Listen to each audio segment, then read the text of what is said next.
From a distance, it looks like a scale model that rolled off a designer's desk, low, slippery, and almost toy-like.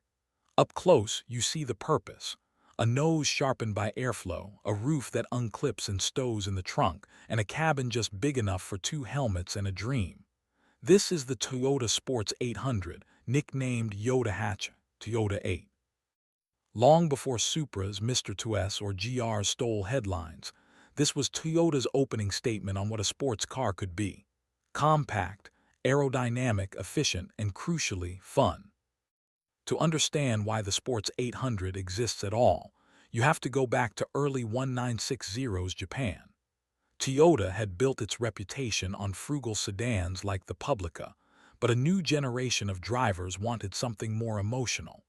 In 1962, Toyota wheeled a concept onto the Tokyo Motor Show stand called the Publica Sports. It looked like a UFO for the street, a tiny teardrop body with a fighter jet-style sliding canopy and a featherweight ethos inspired by aircraft engineering. The concept proved that Toyota could dream. The production car would prove Toyota could deliver. 2.5 years later, in April 1965, the dream became real. The Toyota Sports 800 hit showrooms as the brand's first production sports car. Engineers led by the aeronautical-minded Tatsuo Hasegawa and stylist Shozo Sato pared the car down to the essentials. The sliding canopy was swapped for conventional doors and, here, the magic, a removable targa-style roof panel that packed neatly into the trunk.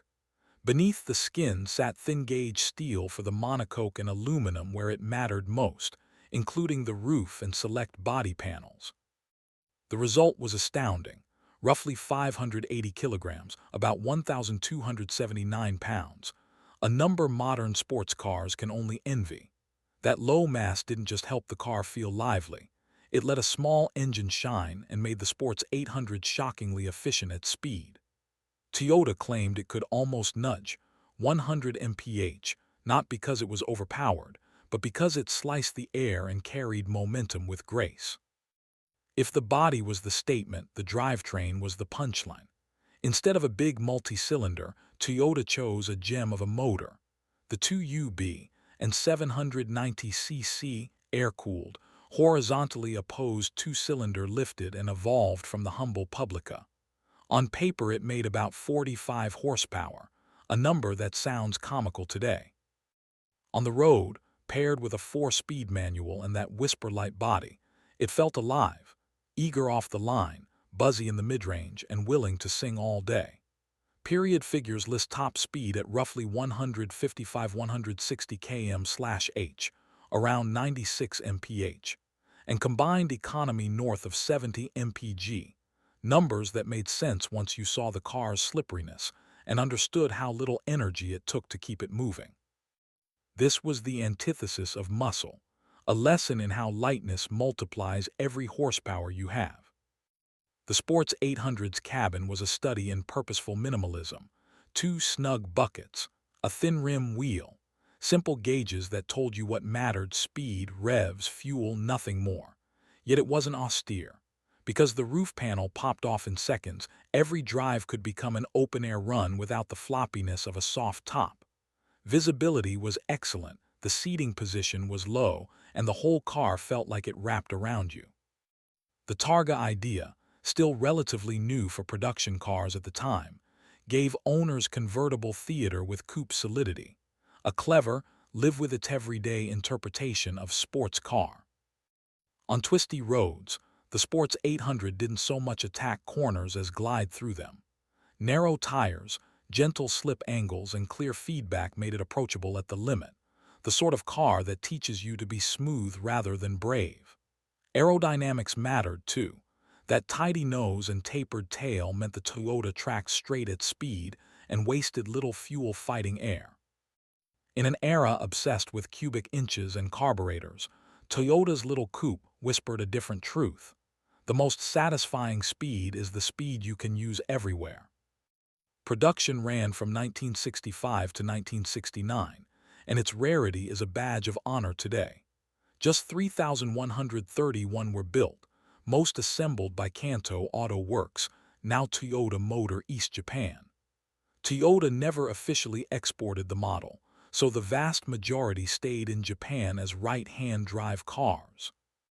There is a fascinating footnote, though.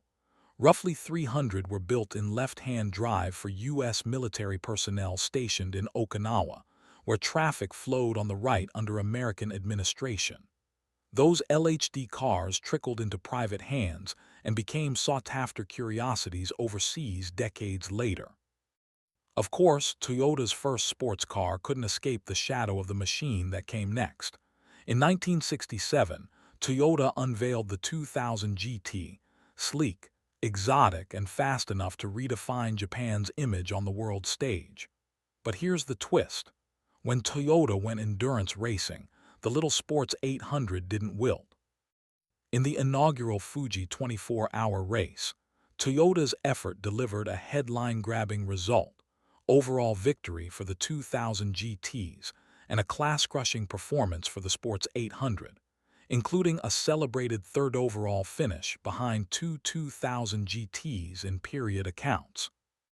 Whatever the exact rundown in archival lists, Toyota's own history notes the Sports 800 scored multiple class wins at Fuji, its reliability and fuel economy turning a tiny tank and tiny engine into a real endurance weapon.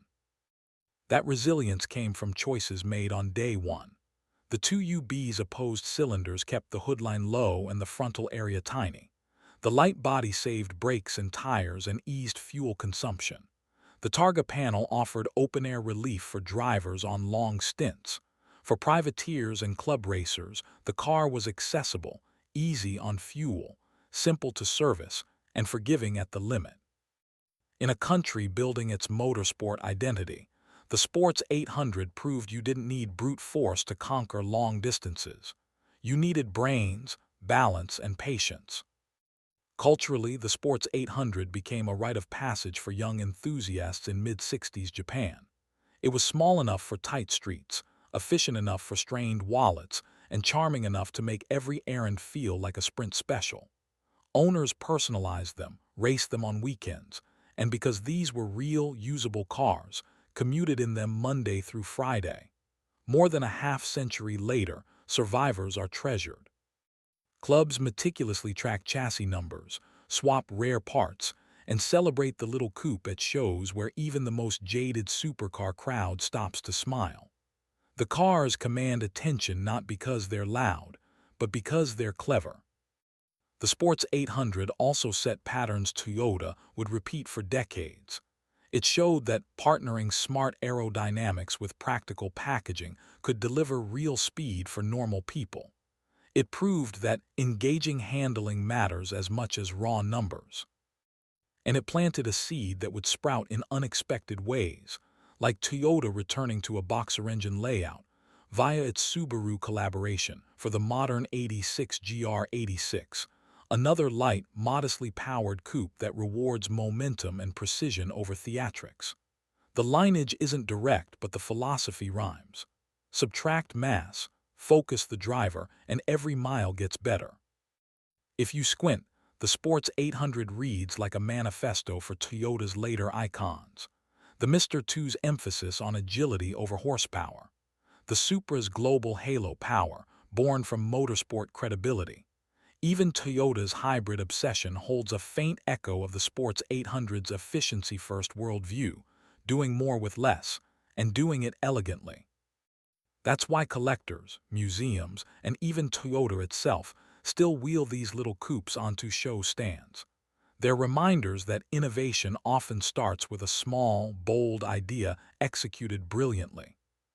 Today, when horsepower numbers routinely start with a 4, the Sports 800 feels almost subversive. Its appeal isn't acceleration that pins you back. It's the way it unlocks roads you thought you knew.